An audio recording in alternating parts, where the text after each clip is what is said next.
right.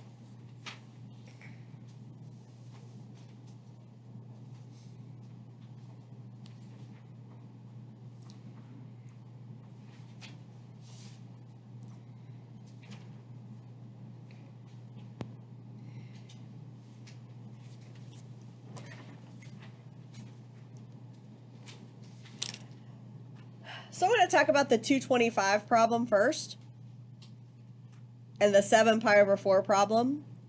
Anything that's a 45-degree family, and if you remember, my 45-degree family on my unit circle is really easy to pick up because they're the ones that end in 5s. So 45 and 135 and 225 and 315, along with their radian versions, pi over 4, 3 pi over 4 because it's a little bit more than 1, it's a little smaller than 1 pi, 5 pi over 4 because it's a little bigger than 1, 3/4, 5/4, and then 7/4 is almost 2. That is my favorite group of angles to do because I don't have to remember very much. I just need to know root 2 over 2 makes up the ordered pair. And I just have to figure out what quadrant I'm in so that I know what version of that ordered pair. So the root 2 over 245 family, totally my favorite family because that's the one I can do without mistakes most of the time. 225's in quadrant 3. Quadrant 3 has everybody negative. So negative root 2 over 2, negative root 2 over 2 is my magic ordered pair that's going to help me do problem 22.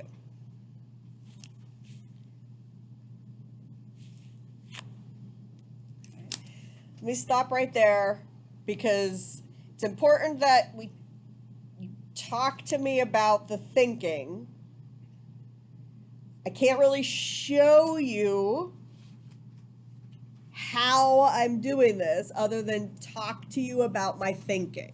So my thinking is I look at this angle, I immediately go, it's in this fun family, and this fun family attaches to this ordered pair. And because this angle is in this quadrant, it's this ordered pair with both guys negative. I put all of that thinking together. What family am I in? What ordered pair do I need?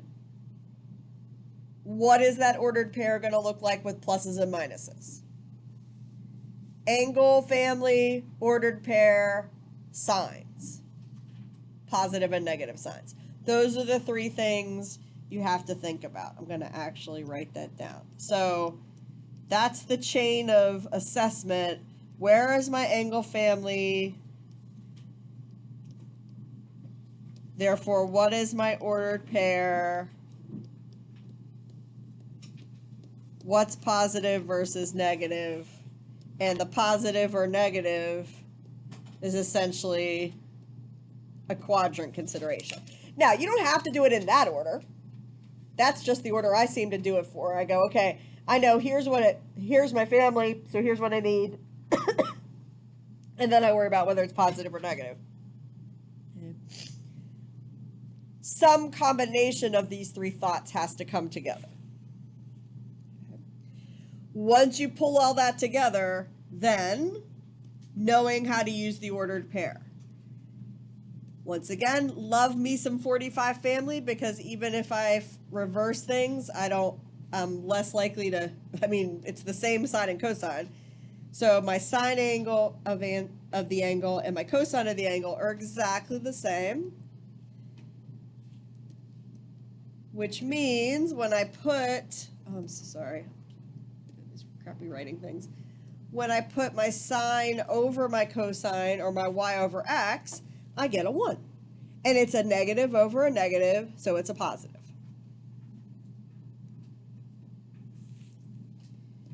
Tangent is y over x or sine over cosine. So when I put a negative over a negative, I got a positive result. I flip a 1 over and I get a 1.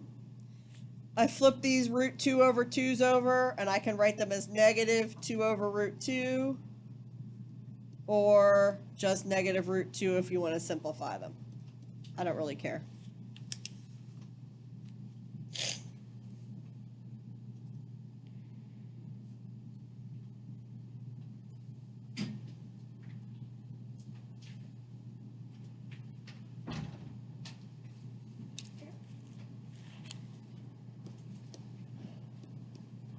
Seven pi over 4. Quadrant 4. Quadrant 4, same 45 family. But in quadrant 4, it's the negative y's. So it's a negative sine and a negative cosecant, but it's a positive sine and a positive secant. And then because it's a negative over a positive, it's a negative tangent and a negative cotangent.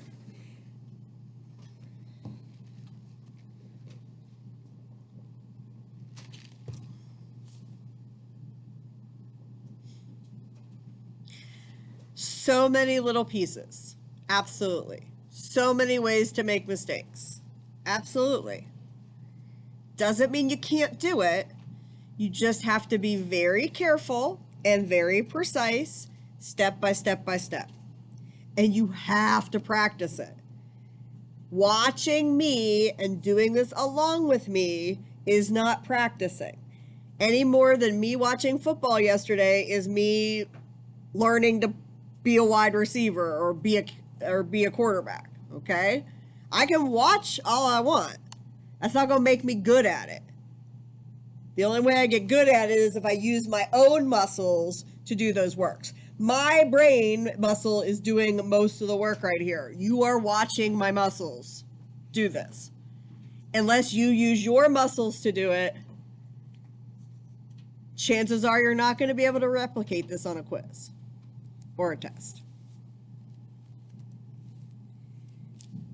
All right, 7 pi over 6. 7 pi over 6, denominator of 6, 30 family. I think back to my 30 family ordered pair, root 3 over 2 first.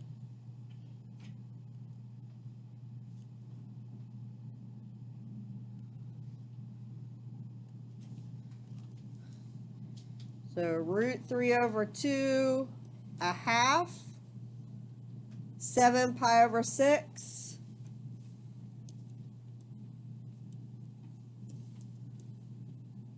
quadrant 3. So quadrant 3, negative x's, positive y's.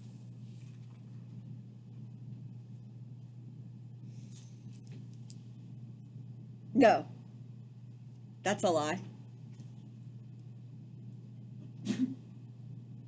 What happens in quadrant 3? Negative x's and negative y's. Everything's negative in quadrant 3. It's very easy. It's very easy to make a mistake. So that's why what you might end up doing on a quiz or a test is when you're writing little things, you're not going to need to write out a full unit circle every time. That would take a long time to do with all the ordered pairs.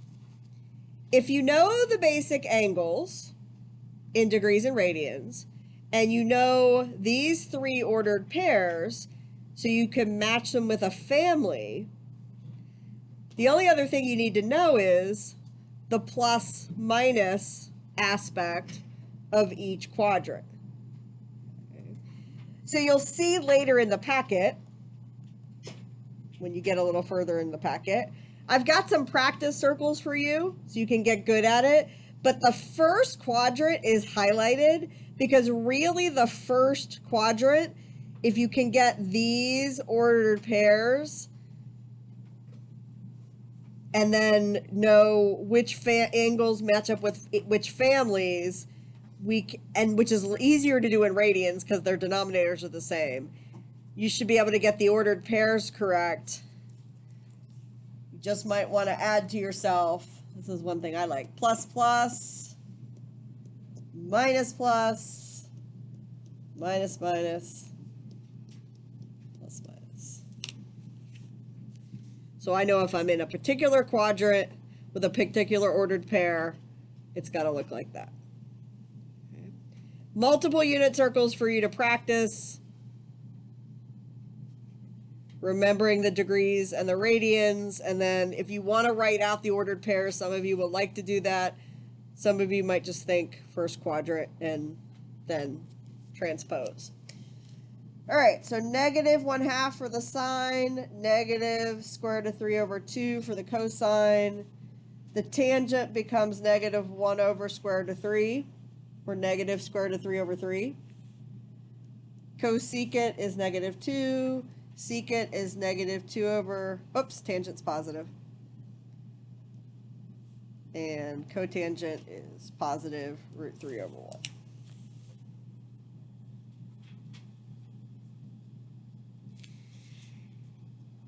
It helps to know, if you get your family, it helps to know what your tangent is from this table. The sines and cosines with the ordered pairs works the same way. The tangents are up here, and so knowing the tangent, if you're in the 30 family, if you're in the 40 family, if you're in the 60 family, is definitely a shortcut to having to think, oh, from this ordered pair, what's my y over my x? Okay. So knowing this set of tangents, so I'm in a certain family, I've got a certain tangent and a certain cotangent. And if you're like, well, how come you wrote a different one here? I just wrote it unrationalized. So plus 1 over root 3 is the same as root 3 over 3.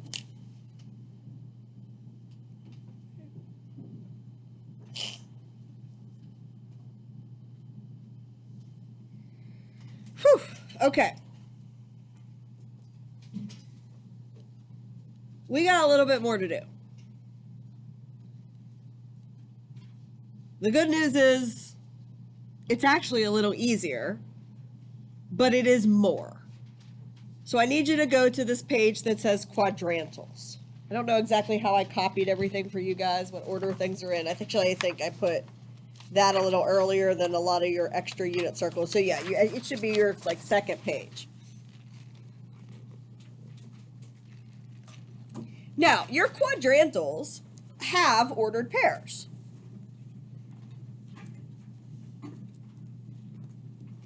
And the way that we can use the quadrantal ordered pairs that are the unit circle ordered pairs are the same way we can use the ordered pairs for 30 and 45 and 60. Okay. If we think about the ordered pairs, I'm going to draw myself, we kind of talked about these a little bit. 1, 0, 0, 1, negative 1, 0, 0, negative 1. Are the 4 quadrantal ordered pairs going around the unit circle.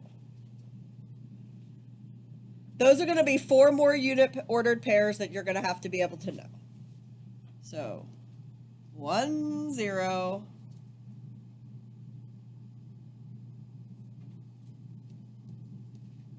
0, 1, negative 1, 0, 0, negative 1.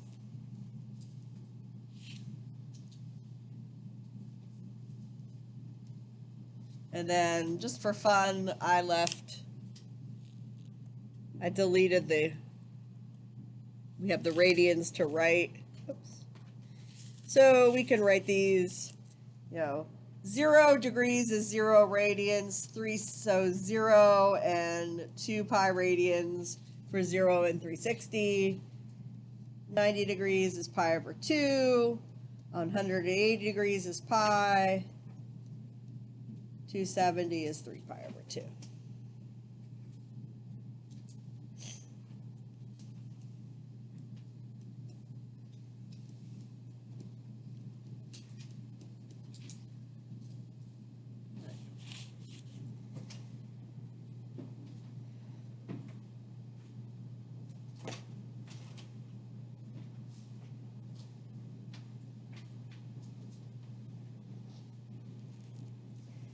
All right, so at 0 degrees, with my ordered pair, and with, remember, r of 1, my sine is going to be 0 over 1. And it's the same for 360, or we could call them 0 and 2 pi. And 0 over 1 simplifies to 0.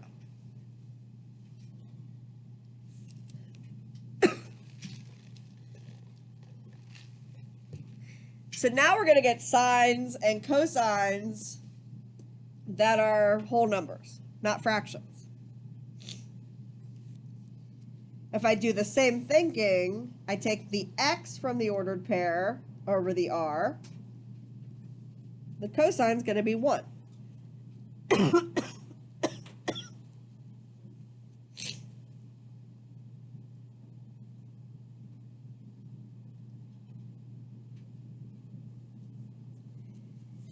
And if I take the y, 0, over the x, 1, I get another 0.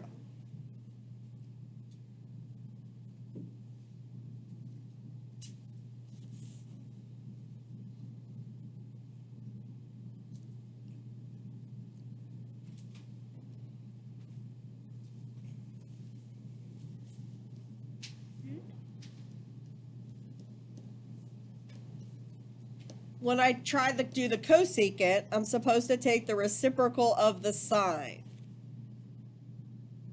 So if sine was 0 over 1, cosecant would be 1 over 0, which is actually undefined. So we're going to start to get some things that are undefined when we start looking at quadrantals.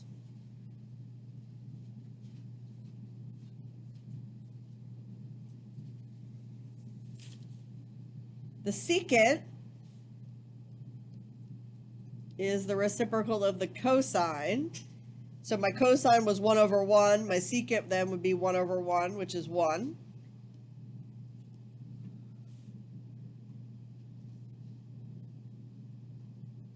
And my tangent is just like my sine, 1 over 0.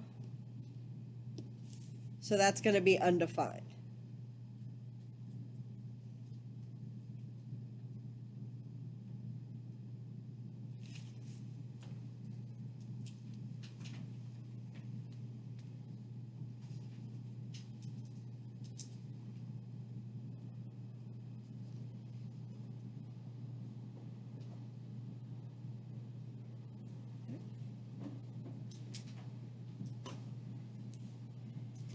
If I go through the same process with 90 or pi over 2 and its ordered pair, and then 180 with pi and its ordered pair, and then 270 with 3 pi over 2 and its ordered pair, doing the y over r, doing the x over r, doing the y over x,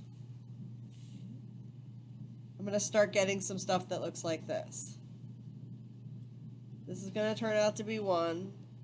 That's going to turn out to be 0. That's going to turn out to be undefined.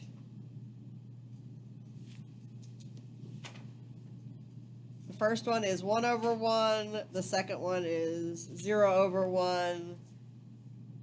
And then this is 1 over 0.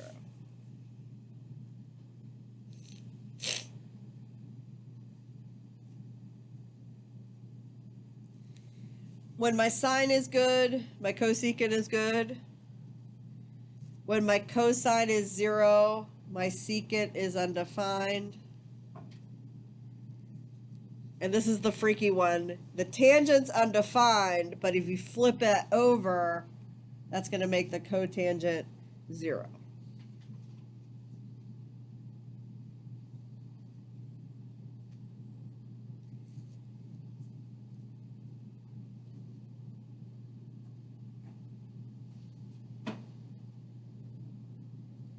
Now, we don't have to memorize these in a big table. You'll see later, though, we're going to have some tools where doing the sines and the cosines and the tangents for these guys will come a lot more quickly because we'll have some graphs. We're writing all these options in a big table, but really, it's just a matter, again, of knowing your ordered pairs. If you know the ordered pair that goes with the angle, then you can build the sines and the cosines and the tangents, and then you can flip them over to get the cosecants and the secants and the cotangents. But definitely for quadrantals, we get some weirder stuff happening. We get zeros, we get ones, we get undefines.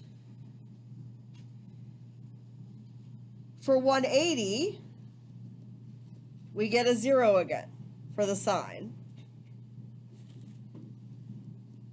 We get a -1 for the cosine. We get a 0 again for the tangent.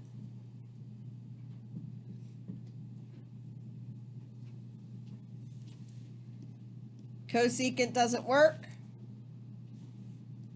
Secant is fine, matches the cosine. Cotangent doesn't work. So you'll see 0 and 360 and 180 all kind of work together. They're kind of in the same family. Just one of them has a positive x, so it has a positive cosine and secant. The other one has a negative x, so it's got a negative cosine and secant. But they've got the zeros that match at sines and tangents. They've got the undefines at cosecants and cotangents. 270 kind of goes with 90. Same kind of numbers. Same undefined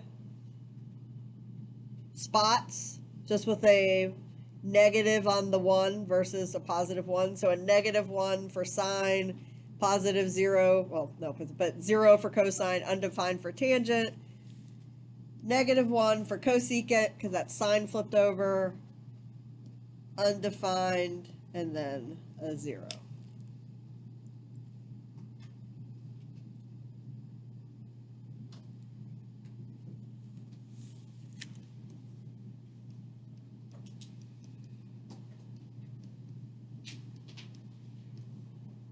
All right. The quiz we're going to take on Friday is going to stop there. We have a little bit more to talk about. We might talk about it a little bit on Wednesday. We might wait and just talk about it on Friday. We might then add some more of that on Tuesday. But up to here is where we're going to stop for quiz. And that's plenty, right? That's plenty. Pretty much, even though it feels like a million things, it kind of comes down to this chain of thinking every time.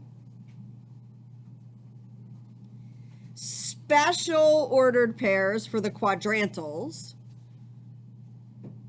with fixed positives and negatives. Generic ordered pairs for the angle families. So having a good handle on this picture, the 1, 0 here, the 0, 1, the -1, 0, the 0, -1. All the angles in degrees and radians, all the ordered pairs at the quadrantals, in the families at quadrant 1, how the positives and negatives match up. That's the key. It's a pretty big key. Chock full of information, but it is the key to making this work. with a little subset of that key being this table. This table can lead you into the ordered pairs. You just have to be real careful about how you look at it, and you have to remember that on the unit circle, if you're looking at ordered pairs, my ordered pairs on my unit circle are cosine sine. So that does make this a little tricky. So the 30-degree ordered pair is root 3 over 2 1/2. Now, you've got tons of practice that you can do. You've got multiple unit circles you can practice filling out. We're not going to worry about, actually, I skipped ahead a little bit. So here's what we got. So we've got these we can practice. And actually, I'm going to say, let's just do that for next time. The next page also has you practicing some more and doing some other things. But what I'm going to ask you to do for next time is to do these 15 problems. Right? They're all in radians. That actually makes it a little easier. There's a couple quadrantals on there. You're only finding one function. Sometimes that's a little harder because you got to figure out how to use the ordered pair.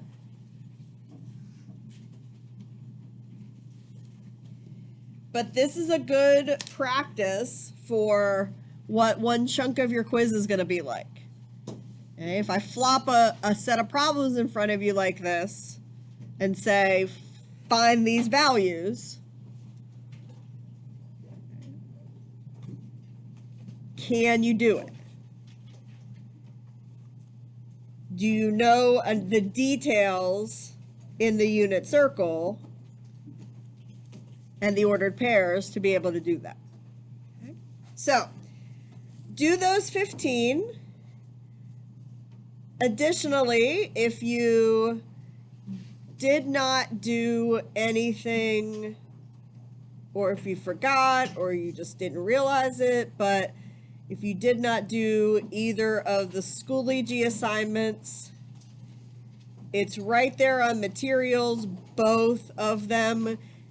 They are past due, but that doesn't mean that they're closed. I'm pretty sure. Yep, they're still open. And you have multiple attempts. So you can go in, you can try it once like a quiz, and then go back through and fix it. You can do the problem, you can do it more than one time.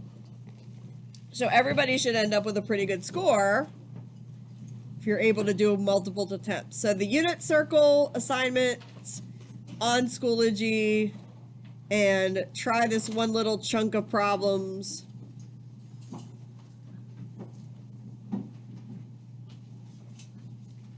In our note packet to kind of get warmed up for class next time and quiz on Friday.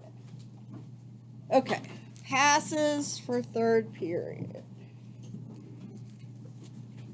This.